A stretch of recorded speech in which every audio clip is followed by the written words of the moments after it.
दोस्तों, अंतरिक्ष एक ऐसी जगह है जिसके बारे में अगर हमने सोचना शुरू किया तो हम ये नहीं समझ पाएंगे कि हम कहां से सोचना शुरू करें और आखिर कहां तक हम इसको सोचें और समझें। जी हां, ये वो जगह है जिसका कोई अंत ही नहीं है। दूसरे शब्दों में कहें तो आज तक हम इंसान अंतरिक्ष के रहस्य से अभी तक अनजान हैं। अगर देखा जाए तो जितना हम अंतरिक्ष को जानते हैं, ये तो सिर्फ हमारी पृथ्वी से अंतरिक्ष की लगी हुई सीमा है। इसके आगे का सफर तय करना या आखिरी पड़ाव तक पहुंचना अभी हम इंसानों के बस की बात नहीं है। हमारी दुनिया जो इस अंतरिक्ष का ही एक हिस्सा है, उसकी सीमाएं तो हम इंसानों द्वारा पता लगा ली गई हैं, पर जहां पर हमारी पृथ्वी की सीमा खत्म होती है, क्या सचमुच उसी छोर से अंतरिक्ष की सीमा शुरू होती है? क्या हमें जो दिख रहा है वही शुरुआत है, या फिर ये अंतरिक्ष का केवल एक ही पहलू है जिसे हम अपनी दुनिया में रहकर अपनी आंखों से देख सकते हैं? इसके अलावा और कितने पहलू हैं इस अंतरिक्ष के? ऐसे ही सवालों के साथ आज हम अपनी वीडियो शुरू करने जा रहे हैं। अगर आपके दिल में भी ऐसे ही सवाल आते हैं तो हमारी ये वीडियो आपके लिए खास है, इसलिए दोस्तों वीडियो को अंत तक जरूर देखिएगा। दोस्तों, सबसे पहले हम बात करेंगे पृथ्वी और अंतरिक्ष की सीमाओं के मिलने वाले पॉइंट की, पर इसके लिए हमें सबसे पहले अपनी धरती की सीमा को ही जानना पड़ेगा। पृथ्वी सौर मंडल का एक इकलौता ऐसा ग्रह है जहां पर जीवन मौजूद है, और ये इसलिए मुमकिन है क्योंकि हमारी पृथ्वी के पास उसका अपना वायुमंडल मौजूद है। माना कि पृथ्वी के जन्म के समय ये वायुमंडल पृथ्वी के साथ नहीं था, पर धीरे धीरे प्राकृतिक बदलावों के चलते हमारी पृथ्वी को उसका वायुमंडल प्राप्त हुआ, जिस कारण यहाँ पर जीवन की शुरुआत हुई। और अगर देखा जाए तो सौरमंडल में मौजूद अन्य ग्रहों में से किसी भी ग्रह पर जीवन जीने योग्य वायुमंडल मौजूद नहीं है। यहाँ तक कि पृथ्वी के इकलौते उपग्रह चंद्रमा, जो पृथ्वी का सबसे नजदीकी उपग्रह है और लगातार हमारी पृथ्वी की परिक्रमा करता है, उस पर भी वायुमंडल प्राप्त होने के कोई भी सिम्टम नजर नहीं आए हैं। इस तरह देखा जाए तो जीवन जीने का सबसे जरूरी आवश्यक तत्व वायुमंडल, या कहें तो हवाओं का मिश्रण, हमारी पृथ्वी पर ही मौजूद है। ये केवल कोई एक परत नहीं है जो हमारी पृथ्वी को चारों ओर से ढकी है, बल्कि यह कई परतों से मिलकर बना और कई किलोमीटर दूर तक फैला वायु का स्तर है, जो जरूरत के हिसाब से अलग अलग गैसों से मिलकर बना है। हम आपकी जानकारी के लिए बता दें कि यदि किसी ग्रह पर उसका वायुमंडल पाया जाता है तो वहां पर जीवन जीने की सारी प्रक्रियाएं सुचारू रूप से चलती हैं, और साथ ही साथ पानी भी अपनी सही फॉर्म में मिल जाता है। अगर बात करें पृथ्वी के वायुमंडल की, तो पृथ्वी को छोड़कर ऊपर की ओर जाने पर हमारा वायुमंडल धीरे धीरे समाप्त हो जाता है। वैज्ञानिकों के अनुसार ऊपर की ओर जाने पर तापमान में गिरावट आती है, साथ ही साथ वहां पर पार्टिकल डेंसिटी अर्थात किसी भी पदार्थ में उपस्थित पार्टिकल्स की संख्या में कमी आती है। यहाँ आपको बताते चलें कि गैसेस में सॉलिड की अपेक्षा पार्टिकल डेंसिटी काफी कम होती है। इस तरह वैज्ञानिकों द्वारा हमारे वायुमंडल की परतों को तापमान और पार्टिकल डेंसिटी के आधार पर 5 भागों में बांटा गया है। ट्रोपोस्फेयर पृथ्वी के सबसे पास की सतह होती है, जो लगभग 12 किलोमीटर ऊंचाई तक रहती है। इस परत की सबसे बड़ी खासियत ये है कि हर 165 किलोमीटर की दूरी पर ऊपर की ओर जाने से यहाँ के तापमान में 1 डिग्री सेंटीग्रेड की कमी आती रहती है। जितने भी पक्षी आपको आसमान में उड़ते हुए दिखते हैं, ये सभी इसी परत में अपनी उड़ान भरते हैं। वायुमंडल में मौजूद आर्द्रता से बादलों का बनना जैसी प्रमुख क्रिया इसी परत में होती है। मौसमों में होने वाले बदलावों के कारण ये परत पृथ्वी पर मौजूद जनजीवन पर बहुत अधिक प्रभाव डालती है। वैज्ञानिकों की माने तो आने वाले 100 सालों में इस परत का कंट्रोल पूरी तरह से मौसम वैज्ञानिकों के हाथ में पहुंच जाएगा। जी हाँ, विज्ञान द्वारा टेक्निकली इस तरह की कोशिशें लगातार करी जा रही हैं, जिससे वो मौसमों को अपने नियंत्रण में ले सके। आपने आर्टिफिशियल रेन के बारे में तो सुना ही होगा, जिसमें बादलों को उसी एरिया में बरसाने के लिए मजबूर कर दिया जाता है।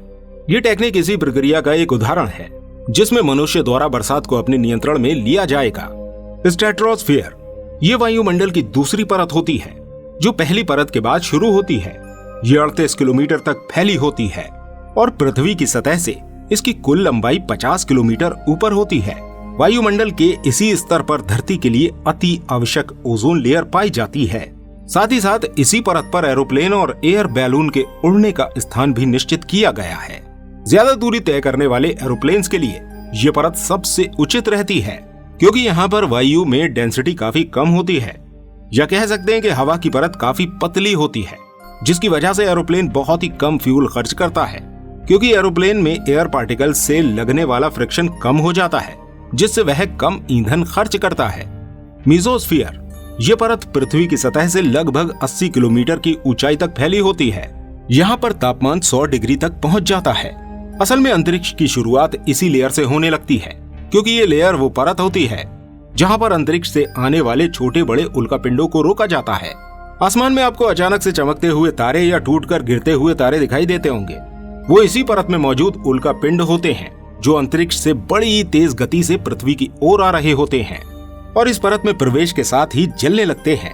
अब आप सोच रहे होंगे कि इस परत में ऐसा क्या होता है जो उल्कापिंड अपने आप जल जाते हैं। तो इसका जवाब ये है कि अंतरिक्ष से तेज गति से आते हुए उल्कापिंडों के ऊपर वायुमंडल की इस परत से एक अत्यधिक दबाव लगता है, जिसकी वजह से उल्कापिंड के आगे का हिस्सा जलने लगता है और जो हमें दूर से चमकता हुआ नजर आता है। इस तरह देखा जाए तो ये परत हमारे वातावरण की बहुत महत्वपूर्ण परत होती है जो अंतरिक्ष से आने वाले खतरनाक उल्कापिंडों से हमारी पृथ्वी की रक्षा करती है।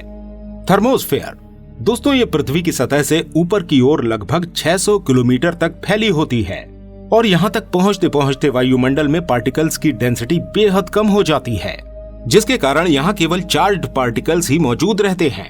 हमारी पृथ्वी द्वारा भेजे गए तमाम सैटेलाइट और अंतरिक्ष स्टेशन भी वायुमंडल की इसी परत में मौजूद होते हैं। एक्सोस्फेयर दोस्तों ये पृथ्वी के वायुमंडल की सबसे आखिरी परत होती है जो पृथ्वी के तल से लगभग 1000 किलोमीटर की ऊंचाई तक फैली होती है और इसी परत के साथ पृथ्वी की सीमा खत्म होती है और अंतरिक्ष की सीमा की शुरुआत भी यहीं से होती है। यहाँ पर N2, O2, H2, He gases की भी अलग अलग लेयर्स होती हैं। अब बात आती है मुद्दे की, जब यहाँ पर पृथ्वी की सीमाएं खत्म हो जाती हैं और अंतरिक्ष की सीमा शुरू होती है, ये बात हम कैसे पता लगा पाते हैं कि अब हमारी पृथ्वी की सरहद खत्म होने वाली है या खत्म हो गई है। यहाँ दोस्तों हम हंगरी के महान भौतिक विज्ञान ज्ञाता थियोडोर वॉन द्वारा दी गई थ्योरी को फॉलो करते हैं। उन्होंने अपनी थ्योरी साल 1957 में पृथ्वी और अंतरिक्ष की सीमा रेखा बताने के लिए बनाई थी।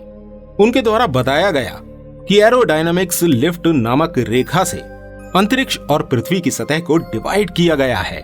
इस रेखा पर पार्टिकल डेंसिटी इतनी कम है कि कोई भी एरोप्लेन यहाँ पर उड़ान नहीं भर सकता है। साथ ही साथ यहाँ पहुँचने पर पृथ्वी की ग्रेविटी पावर भी खत्म होने लगती है। इसका मतलब ये होता है कि ये क्षेत्र हमारी पृथ्वी के गुरुत्वाकर्षण क्षेत्र से बाहर चला जाता है।